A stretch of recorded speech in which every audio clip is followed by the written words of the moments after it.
Hi all. Pongala എന്ന മൂവിയുടെ വിശേഷങ്ങളുമായിട്ടാണ് ഇന്ന് ഞാൻ വന്നിരിക്കുന്നത്. AB. Binil direction and writing നിർവഹിച്ച് ശ്രീനാഥ് ഭാസി നായകനായി എത്തിയിരിക്കുന്ന ഏറ്റവും പുതിയ ചിത്രമാണ് പൊങ്കാല.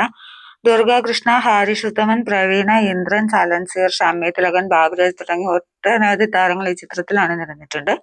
ഒരു കടലോര ഗ്രാമത്തിൽ ജീവിക്കുന്ന അബി ആണ് ഇതിലെ പ്രധാന കഥാപാത്രം. ശ്രീനാഥ് ഭാസിയാണ് അതിൽ ആ റോൾ ചെയ്തിരിക്കുന്നത്. അയാളുടെ ജീവിതത്തിൽ സംഭവിക്കുന്ന കാര്യങ്ങളൊക്കെയാണ് സിനിമയുടെ മെയിൻ പ്ലോട്ട്.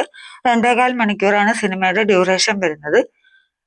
ഇനി സിനിമയെ പറ്റി പറയുകയാണെങ്കിൽ എ.ബി. അനിലിന് പ്രേക്ഷകനോട് എന്തോ മുൻവൈരാഗ്യമുള്ളതുപോലെ എടുത്തു വച്ചിരിക്കുന്ന ഒരു സിനിമയാണ് പൊങ്കാല. 5 മിനിറ്റ് ഇടവിട്ട് അടിപിടി, 10 മിനിറ്റ് ഇടവിട്ട് പാട്ട്, പിന്നെ ചുരുളി, മാർക്കോ, ചെമ്മീൻ തുടങ്ങിയ പഴയ സിനിമകളിൽ നിന്ന് ചീന്തിയെടുത്ത ഏടുകൾ കുറെ വേറെയുണ്ട്. ഇത് നമുക്ക് സിനിമ കാണുമ്പോൾ തന്നെ മനസ്സിലാകും ഇത് ആ സിനിമയിലുള്ളതാണ്, ഇത് ഈ സിനിമയിലുള്ളതാണെന്നൊക്കെ കറക്റ്റ് മനസ്സിലാകുന്ന രീതിയിലാണ്. ആദ്യമായിട്ടാണ് ഇത്രയും കട്ട ലാഗടിപ്പിക്കുന്ന ഒരു ആക്ഷൻ മൂവി കാണുന്നത്. കട്ട ബോറും കട്ട ലാഗും. പിന്നെ ഈ സിനിമ കണ്ട് വെറുതെ സമയം കളഞ്ഞു എന്നൊരു വിഷമം ഇപ്പോഴും ബാക്കിയാണ്. ടൈറ്റിൽ കാണിക്കാൻ വേണ്ടി കുറേ സമയം എടുക്കുന്നുണ്ട്. കുറച്ച് സീൻസ് കാണിച്ചിട്ടാണ്, പിന്നെ ഓരോ ഹെഡിങ് എഴുതി കാണിക്കുന്ന ഓരോ കാസ്റ്റ് കാണിക്കുന്നതിന് ഇടയ്ക്കിടയ്ക്ക് കുറച്ച് സീൻസ് കാണിക്കുന്നുണ്ട്. പിന്നെയും കുറച്ച് സീൻസ് കാണിച്ചിട്ട് പെട്ടെന്നൊരു ഇന്റർവെല്, പിന്നെയും കുറെ വലിച്ചു നീട്ടി എന്തൊക്കെയോ കുറെ കാണിക്കുന്നുണ്ട്. പ്രണയം പോലും കാണിക്കുന്നത് അവര് പരാജയപ്പെട്ടു പോയി. പ്രണയം പോലും ഒരു പോസിറ്റീവ് വൈബിൽ കാണിക്കാൻ വേണ്ടി അവർക്ക് ഇത് കഴിഞ്ഞിട്ടില്ല. BGM ഒക്കെ ഒരു DJ ലെവലിലാണ് ചെയ്തിരിക്കുന്നത്. അതുകൊണ്ട് എന്തായാലും എത്ര ബോറടിച്ചാലും ഉറക്കം വരില്ല. സിനിമയിൽ ഒരാളെ പോലും വെറുതെ വിടാതെ വന്നവനെ നിന്നവനെയും പോകുന്നവനും ഒക്കെ പിടിച്ചിർത്തി സ്ലോ മോഷൻ സീൻസ് അവർ അടിപൊളിയായിട്ട് ക്രിയേറ്റ് ചെയ്തിട്ടുണ്ട്.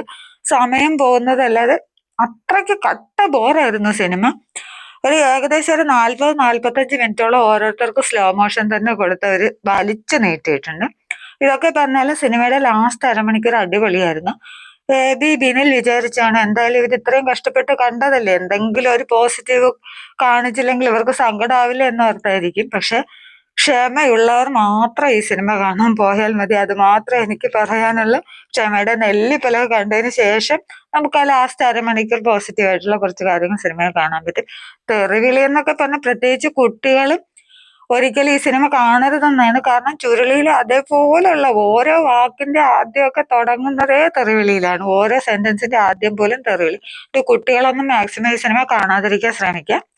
എന്തായാലും നമുക്ക് വേണ്ടി എ.ബി. ബിനിൽ കഷ്ടപ്പെട്ട് ചെയ്തതല്ലേ. എന്തായാലും താല്പര്യമുള്ളവർ, ക്ഷമയുള്ളവർ മാത്രം ഈ സിനിമ കാണുക. നിങ്ങൾ ആരെങ്കിലും കണ്ടവരുണ്ടെങ്കിൽ അഭിപ്രായം പറയുക. കാണാത്തവരുണ്ടെങ്കിൽ കാണാൻ ശ്രമിക്കുക. ഞാൻ പറയുന്നില്ല, ഞാൻ പറഞ്ഞല്ലോ ക്ഷമയുള്ളവർ മാത്രം കാണാൻ ശ്രമിക്കുക. അപ്പോൾ അടുത്തൊരു സിനിമയുടെ വിശേഷങ്ങളുമായി നമ്മൾ വീണ്ടും കാണുന്നത് വരെ ബൈ ബൈ.